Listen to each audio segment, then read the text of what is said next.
So, wir sprechen mit Monique Goyens. Sie ist Europas oberste Verbraucherschützerin und sie steckt viel Arbeit in TTIP. Monique, yesterday the Vice Chancellor of Germany, Sigmar Gabriel, he said TTIP might be dead by the end of the week, so we should assess the negotiations at the end of this week if TTIP really has a chance. So do you think he picked the right moment to say if TTIP is dead or alive? Well, for sure there is not really a negotiation week anymore, because we know that the negotiators are working night and day, 24 hours a day, 7 days a week.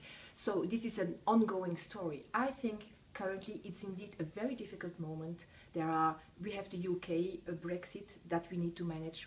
We know that in the United States there is more and more opposition to TPP even, which is the front runner before TTIP even is being talked about at political level. So I believe that it's maybe a good time to sit down and to see, is this really worth it? Are there not too many still barriers for a great deal, for a good deal for the EU? So maybe it would be to some extent a good idea to suspend negotiations to see whether we are really on the right track.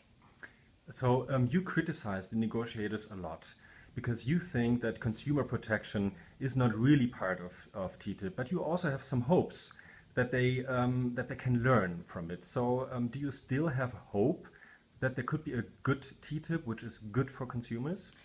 In the current negotiations, too much focus is granted to issues that are not really consumer relevant or that are bad for consumers.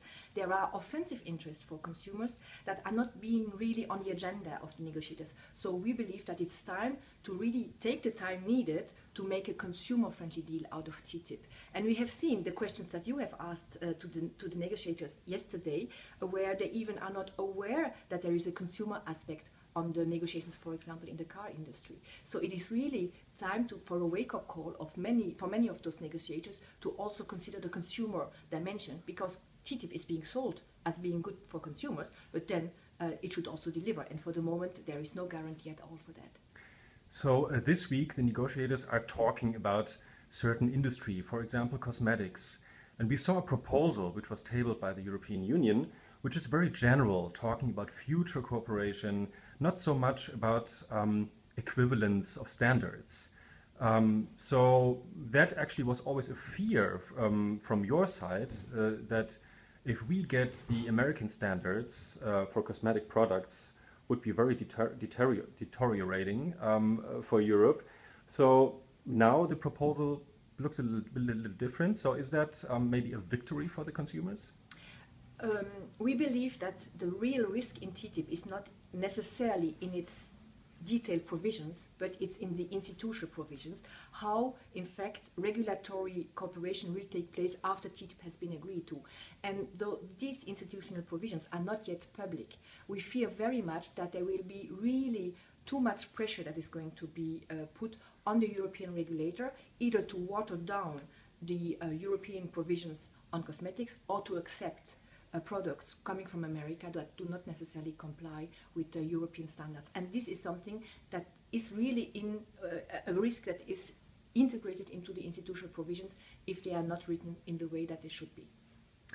Okay, so now you say that you should reassess, you should stop the negotiations for a while. So do you see a chance in the end of the day that after stopping the process you could reach a better deal in the end, or would you prefer to stop the whole negotiations and call for a new mandate?